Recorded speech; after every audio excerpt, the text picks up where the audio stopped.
ওরে নীল দরিয়া আমায় দে রে দে ছাড়িয়া। আরে গান ভালো লাগতেছে না, গল্প কর। গল্প শুনবি? হ্যাঁ আচ্ছা বন্ধু, তোদেরকে আমার মনের ইচ্ছা, তোদেরকে আমার বাসায় নিয়ে যাই, একদিন সেই খাওয়ান দেবো। আমাদের পুকুরে এই বড় বড় মাছ আছে। হ্যাঁ বুঝছিস? হ্যাঁ সত্যি হ্যাঁ বড় বড় মাছ আছে। হ্যাঁ কয় তালা পুকুর এটা? পুকুর আবার কয় তালা হয়? কি কয় না কয়, তো জানিস না রে। হ্যাঁ, তোদের পুকুর আবার কয় তালা তাইলে? শুনু, হ্যাঁ, আমারে পুকুর 5 তালা পুকুর আমারে। এ কি কয় পুকুর আবার পাঁচতলা হয় নাকি? হ্যাঁ, এই যে বিশ্বাসই করে না। কি ধরনের কথাবার্তা কয়? পুকুর পাঁচতলা শুনি নি যে পাঁচতলা পুকুর আছে। আমারে পুকুরটা 5 তালা পুকুর। তোর মাথায় টাসকি লেগে যাবো। হ্যাঁ ওই কি রে পাঁচতলা পুকুর তাহলে আবার মামুন ভাই, মাছ। রোশন, হ্যাঁ তাহলে একদিন তাহলে আমাদের পাঁচতলা পুকুর দেখাইন ভাইয়া। ঠিক আছে। অবশ্যই, কেন দেব না? তোরা বন্ধু মানুষ, হ্যাঁ, তোকারে যদি আমার পুকুর না দেয় তাহলে তো এটা তো আর হবে না, বিস্তার হবে না। আলামিন, হ্যাঁ, সমস্যা নাই, আমরা পুকুরে নিয়ে যাবো না। হুম। তাহলে এই যে তোমার পুকুরে মাছটা কবে খাওয়া যায়? আরে ভাই, যেদিন খুশি রোশন, ঠিক আছে। যেদিন খুশি আসবেন, আমি খাওয়াই দিব। আর চলো আমাকে পেয়ারা বাগানে চলো। চলো। আরে পেয়ারা বাগানে পেয়ারা খাওয়াবো? কি এমন সাইজের পেয়ারা আছে? আরে আমাকে একটা করে পেয়ারা হাফ কেজির উপরে প্রায় 3 ওই তো। কয় না কয়, হাফ কেজি 3 পোয়া ওজনের পেয়ারা নিয়ে এরকম গল্প চাললে কামাবো নাকি? আমার কেন?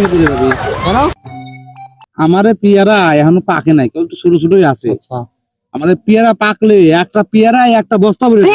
ভাই কি ভাই রে, কি ধরনের কথা কয়? পেয়ারা পাকলে বলে বস্তায় বলে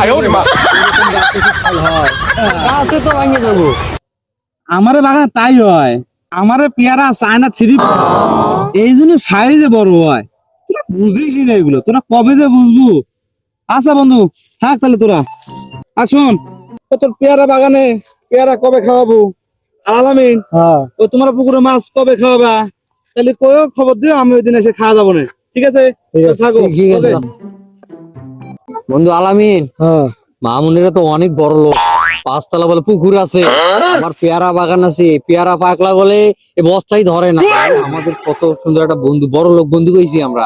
এরকম বন্ধু তো হামেশা পাওয়া যায় না। আমরা তো অনেক খুশি এরকম বন্ধু পায়া। হ্যাঁ, তাহলে চ বাড়ি ডেরি যাই, একদিন যামুনি হবো পেয়ারা বাগান আর ওই 5 তলা পুকুর আছে না, একদিন দেখতে যাওয়া লাগবো।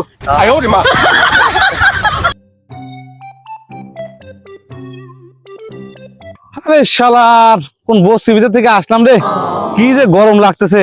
ও আমার বাড়ি যাবার বস্তির ভিতরে তো, আর সমস্যা নাই, যাই এনে সেই বাতাসে বাতাস। ও কলজা জুড়ে যাইতেছে রে বাতাসে রে। সোনালি সোনালি আব্বা, যা একটু ভাব সাপ লেওয়া লাগবো না। চাচা, আসসালামু আলাইকুম। সালাম। চাচা ভালো আছেন? আলহামদুলিল্লাহ, ভালো আছো? হ্যাঁ আলহামদুলিল্লাহ। কোনে যাচ্ছেন? যাচ্ছিলাম সামনে একটু যাচ্ছিলাম। এটা কে, সোনালি না? হ্যাঁ ভালো আছো? হ্যাঁ, তুমি ভালো আছো? এই তো আলহামদুলিল্লাহ।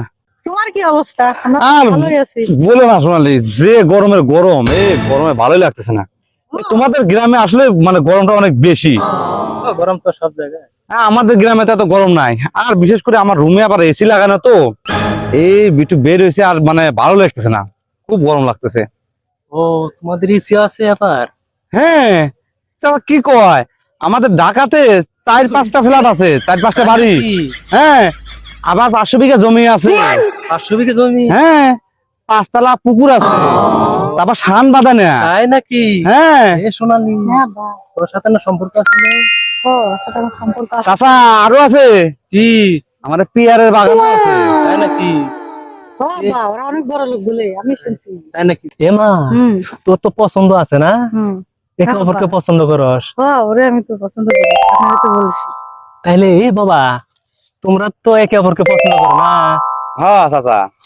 তোমরা বিয়ের কাজটা সেরে হলো। আমি তো গরিব মানুষ, মধ্যবিত্ত মানুষ, তোমার বাপ না মেনে নিতে পারে, তোমরা যে বড় লোক মানুষ। এখন কথা হচ্ছে তোমরা কাজী অফিসে যাও, কাজী অফিসে যাই বিয়ের কামটা সেরে ফেলাও, বুঝছো? ঠিক আছে চাচা। তাহলে গেলাম আমি। হ্যাঁ আচ্ছা ঠিক আছে। আচ্ছা,